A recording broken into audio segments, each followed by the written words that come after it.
श्री स्वामी समर्थ. नमस्कार. तुम्हा सर्वांचं आपल्या चॅनलमध्ये खूप खूप मनापासून स्वागत आहे. जसे नवीन वर्ष सुरू होते त्याच्या आधी आपण कॅलेंडर घेऊन ठेवतो. कॅलेंडर आपल्या आयुष्यातला भाग आहे, तर आपल्या आयुष्यात खूप महत्त्वाचे कामे करतात. हे कॅलेंडर तुम्ही तुमच्या घरात घेतलं असेल तर काल निर्णय, तर केंद्रातलं पण कॅलेंडर असतं. अतिशय सुंदर माहिती असते, माहितीसुद्धा चांगली असते. राहू काळ रोज कळतो. ज्यांना केंद्रातलं कॅलेंडर घ्यायचं इच्छा असेल तर त्यांनी केंद्रातलं घ्यावं. हे जे कॅलेंडर आहे ना, ते आयुष्यात इतकं महत्त्वाचं आहे की जसे वास्तुशास्त्र आहे, बरेच लोक वास्तुशास्त्र फॉलो करतात, तर काही लोकांना वाटतं की वास्तुशास्त्र काही नाही. अडचणी येतात ना, तेव्हा आपण त्याच मार्गी येतो. जेव्हा सगळं चांगलं असतं ना, काही नाही असं काही नसतं, हे काही पण सांगतात. जेव्हा तुमची अडचणी सुरू होतात ना, तेव्हा तुम्ही बेसिक पण गोष्टी बघत असता. आजकाल वास्तुशास्त्राप्रमाणेच नसतात, थोडे तरी काही ना काही प्रॉब्लेम असतात. पण बघा, त्याच्यामुळेच आपल्याला वाईट परिणाम भोगावे लागतात. ते वास्तुशास्त्रामध्ये काही गोष्टी व्यवस्थित प्रॉपर ठेवल्या तर लगेच चांगले फायदे आपल्याला मिळत असतात. तर बघ, आपल्याला काय करायचं आहे, हे जे कॅलेंडर आहे, तर काल निर्णय, तुम्ही कुठलंही कॅलेंडर वापरता, हे हे कुठल्या दिशेला लावायचं आहे तर तेवढंच महत्त्वाचं आहे. तर आपल्याला वास्तुशास्त्रानुसार जे घड्याळ आहे तर ते आपलं वेळ मोजत असतं, जे कॅलेंडर आहे तर ते आपले काळ मोजत असतं. तर आपल्याला आपण एखाद्याला पाहत असतो की खूप चांगलं चाललेलं आहे, आपण बोलतो की अचानक काय झालं, त्याचे दिवस भरले तर त्याचे वाईट काळ सुरू झाला. तुम्हा सगळ्यांना माहिती आहे की बघा, आपल्या वास्तुशास्त्रामध्ये दक्षिण दिशेला यमाची दिशा मानली जाते. तुम्हा सगळ्यांना माहिती आहे की दक्षिण दिशेला तोंड करून आपण जेवण पण करत नाही, तर दक्षिण दिशेला तोंड करून आपण बघा स्वयंपाक पण करत नाही, तर दक्षिण दिशेला तोंड करून आपण गॅस सिगडी पण ठेवत नाही.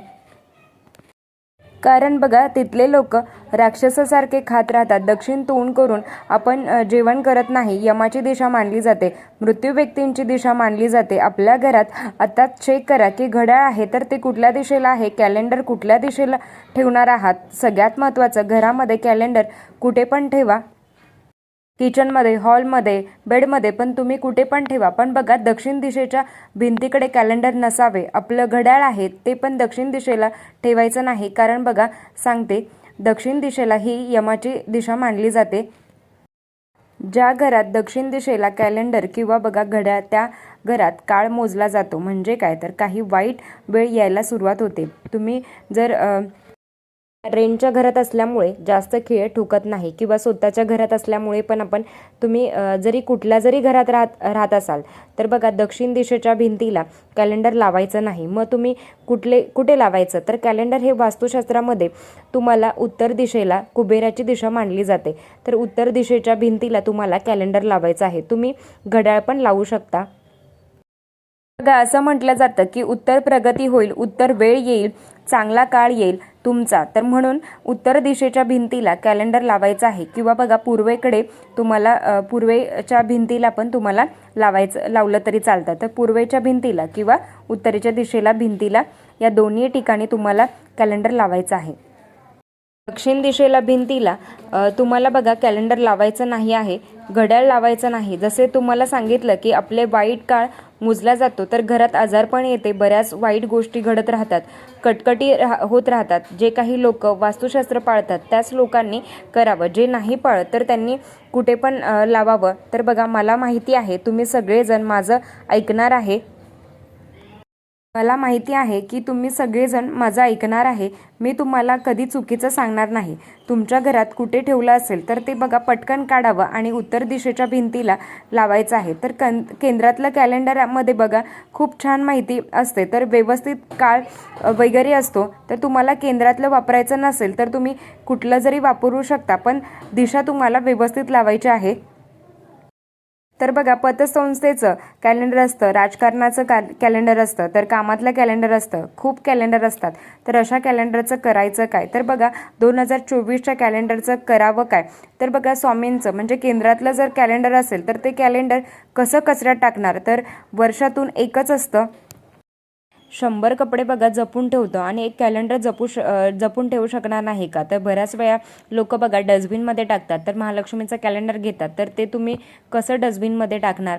तर काल निर्णयमध्ये बघा देवीचे पण फोटो असतात, तर ते असल्यामुळे तुम्ही किंवा पतसंस्थेचे असतात, अजून कोणी बघा कामातले असतात, तर तुम्हाला काय करायचं असेल तर ते तुम्ही करू शकता. तर मी कॅलेंडर टाकून देत नाही, तर ते जपून ठेवतात. तर गेल्या वर्षीचं आपल्याला पाठी ठेवायचं आहे आणि या वर्षीचं कॅलेंडर पुढे ठेवायचं आहे. तर तुम्हाला काय वाटतं ते तुम्ही करा. नवीन वर्षाचं कॅलेंडर योग्य दिशेलाच लावायचं आहे. तर हे वर्ष कोणाला सुखाचं गेलं असेल, तर कोणाला अगदी आनंदी गेलं असेल, तर कोणाला आयुष्यातील दुःख आलं असेल, तर बघा घरात छोटं तरी कॅलेंडर असावं हे महत्त्वाचं आहे. तर वास्तुशास्त्रानुसार कॅलेंडर हे घरामध्ये असणं हे शुभ मानलं जातं. तर येणारा वेळ कॅलेंडरवर डिपेंड असतो. तर वास्तुशास्त्रानुसार तर 100% नियम नाही जमले, तर ज्या गोष्टी महत्त्वाच्या आहेत तर ते आपण पाळल्याच पाहिजेत. तर घराचे मुख्य दरवाजा, गॅस शेगडी म्हणजे स्वयंपाकांची शेगडी, तर पाण्याचा हंडा, फिल्टर ते कुठे ठेवायचा हे अतिशय महत्त्वाच्या गोष्टी आहेत. तर त्या वास्तुशास्त्रानुसारच असल्या पाहिजेत.